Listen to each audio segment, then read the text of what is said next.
Hola a todos y bienvenidos a Actualidad y Bolsa. Esta semana vamos a hablar del posible impago de Estados Unidos. De hecho, la secretaria del Tesoro, Janet Yellen, ha dicho que si no se levanta el techo de deuda, este impago se podría producir el día 1 de junio y sería una catástrofe para la economía estadounidense, por supuesto, pero también para la economía mundial. Ya sabéis que ahí donde hay riesgos siempre hay oportunidades, así que al final del vídeo lo que vamos a hablar un poco es de qué oportunidades pueden aparecer si creemos que Estados Unidos de verdad va a hacer un impago. Es importante entender que este impago lo más probable es que fuese parcial, es decir, no es que vaya a impagar toda su deuda, sino que a lo mejor el pago de algunos bonos pues no se produce y por tanto en teoría Estados Unidos lo que ha hecho es un impago parcial. Esperemos que no ocurra, pero sería raro que de verdad se produjese un impago total y generalizado como han hecho otros países como Argentina.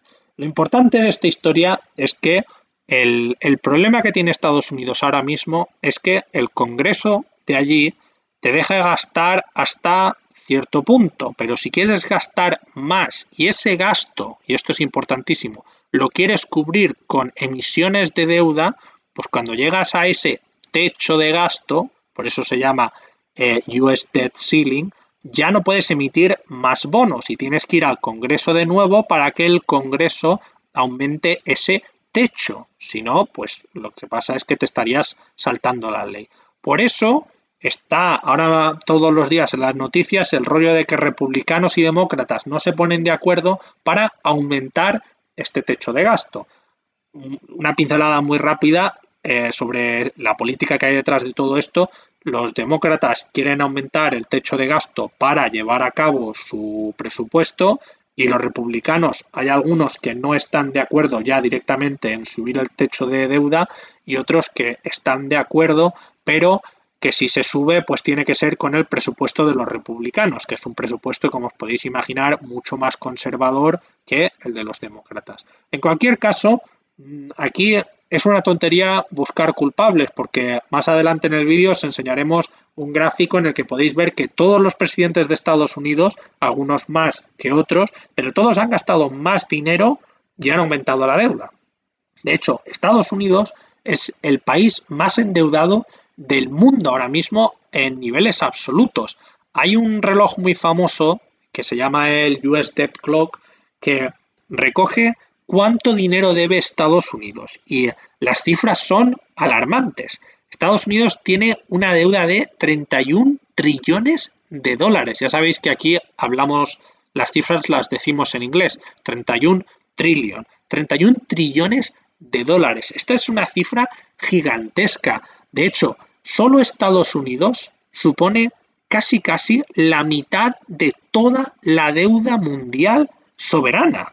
Es un país que, como es muy grande, tiene una deuda gigantesca y, vamos, os podéis reír de la deuda que tiene España, a nivel absoluto al menos, si la comparáis con lo de Estados Unidos. De hecho, creo que los países más endeudados a nivel absoluto después de Estados Unidos, creo que son China y Japón, uno de los dos, luego Francia, que hasta hace muy poco no estaba tan endeudada, y luego Italia. Italia ha sido durante mucho tiempo el tercer gran emisor de deuda mundial. Por eso también Italia es una bomba de relojería. Pero bueno, en cualquier caso, Estados Unidos, aquí lo tenéis, en el año 1960 tenía pues una deuda sobre PIB del 50% y es verdad que entre los 60 y los 80 esa deuda empieza a bajar, pero desde los 80 para adelante no ha parado de subir. De hecho, hoy en día está, pues eso, alrededor del 120%. Y lo peor de todo es que las perspectivas de cara a futuro es que Estados Unidos se va a continuar endeudando y esto se debe a, pues en realidad, lo de siempre, que todos los presidentes heredan del anterior un auténtico desastre, pero nadie quiere hacer recortes y por tanto lo único que hacen es tirar el problema para adelante emitiendo más deudas. Y de hecho, para 2028-2030, lo que se espera es que Estados Unidos esté muy, pero que muy endeudada, por encima del 140%, y eso ya sí que va a meterle mucho miedo a cualquier tipo de inversor. Y aquí lo que adelantábamos antes, que es que no hay que buscar ningún culpable. La deuda en Estados Unidos empieza a bajar, pues de hecho, cuando acaba la Segunda Guerra Mundial, en Estados Unidos empieza a bajar la deuda. Empieza a bajar la deuda, por un lado, porque la economía crece, pero porque los gobiernos también se comportan de una forma algo más responsable.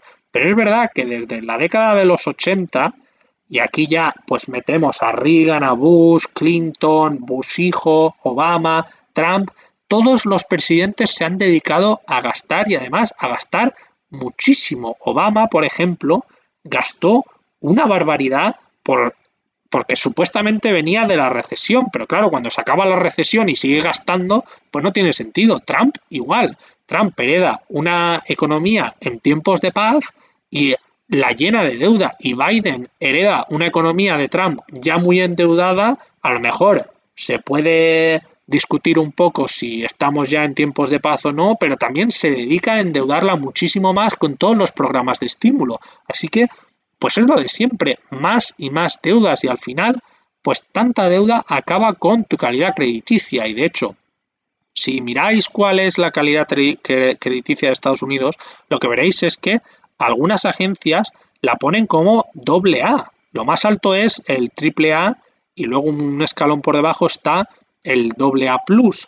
Y de hecho Estados Unidos lleva en doble A plus desde hace muchísimo tiempo, porque cuando se produjo el primer gran problema del techo del techo de deuda en 2011, pues al final republicanos y demócratas llegaron a un acuerdo un día antes de que se produjese el impago. Y claro, la calidad crediticia de un país que tiene que esperar hasta el último día para de verdad saber si paga o no paga sus deudas, pues baja. Lo que pasa es que no baja tampoco hasta el triple C, que el triple C ya sí que es un impago, pero claro, Estados Unidos no es invencible. Así que si sigue así, pues le bajarán la calidad crediticia, y si le baja la calidad crediticia a Estados Unidos, pues al final lo que habrá es que rehacer un montonazo de modelos financieros, porque para los que no lo sepáis, los bonos de Estados Unidos se utilizan como la base para descontar los flujos de caja de cualquier otra inversión, y esto tiene todo el sentido del mundo. Si tú dices, ¿cuál es el activo más seguro de todos ahora mismo? Pues tradicionalmente se ha dicho, el activo más seguro de todos son los bonos de Estados Unidos.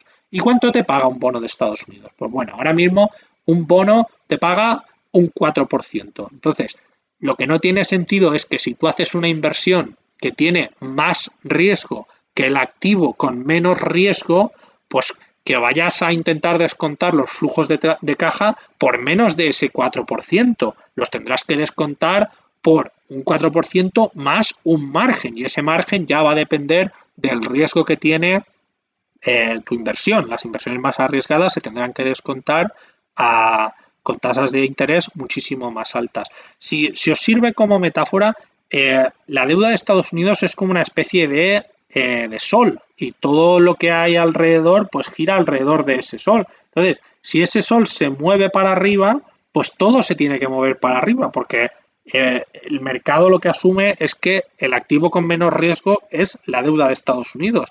De hecho, hay un gráfico muy bueno en el que pues, lo que se ve es cuánto paga Estados Unidos por su deuda a, por ejemplo, 5 años, y cuánto paga Apple por un bono de Apple a 5 años, y lo que veréis es que incluso compañías como Apple o como Microsoft tienen que pagar más por sus deudas que el gobierno de Estados Unidos. Y bueno, ya no te hablo de países con una calidad crediticia muy inferior o inversiones cuyo riesgo es gigantesco. Pues si quieren emitir algún tipo de bono, por ejemplo Credit Suisse en los últimos días, los bonos los tenía que emitir a más del 10%, porque nadie se fiaba de Credit Suisse.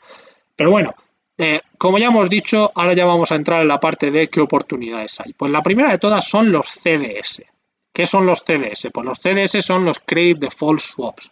Un Credit Default Swap funciona como una especie de seguro contra impago. Por ejemplo, si Estados Unidos impaga y tú tienes un CDS, pues a ti, en teoría, te devuelven tu dinero. No es un seguro en sí, porque los seguros son tienen otra naturaleza, pero un CDS es como un producto financiero que actúa como un seguro.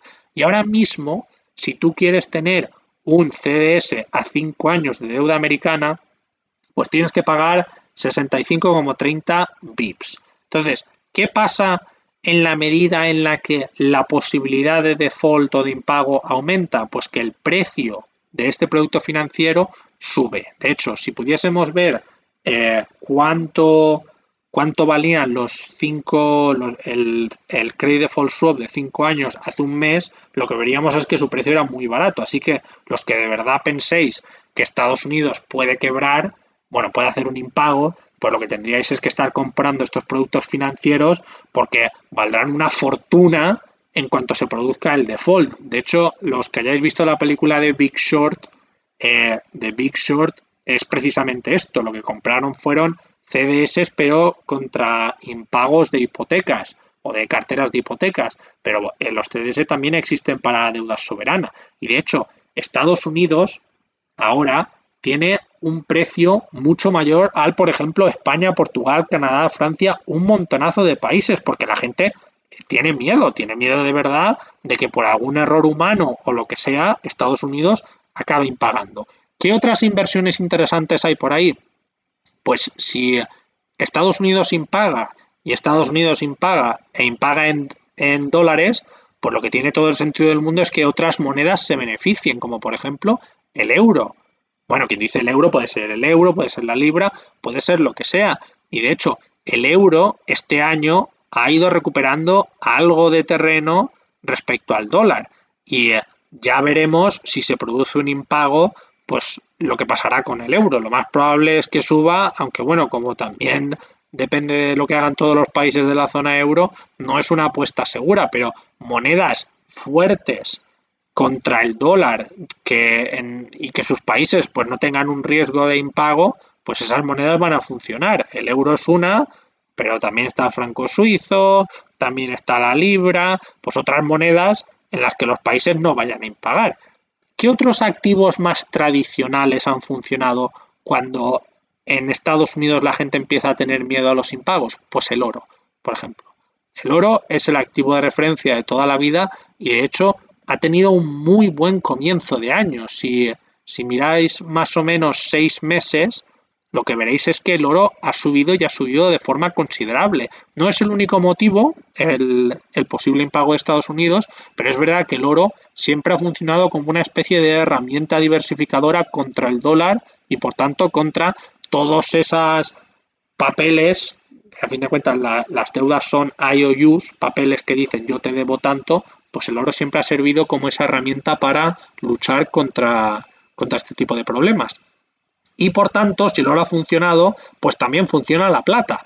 De hecho, hay mucha gente que tiene estrategias de inversión basadas entre el diferencial entre el precio del oro y la plata, porque como el oro y la plata, a fin de cuentas, son como una especie de sustitutos, pues el precio de uno sube, el precio del otro también tiene que subir. Entonces hay mucha gente que si el precio entre el oro y la plata es muy grande, pues lo que hace es empezar a comprar plata porque la diferencia entre el oro y la plata se tiene que acabar. No puede ser que el oro valga muchísimo más que la plata si a fin de cuentas cuando no hay oro la gente se va a la plata.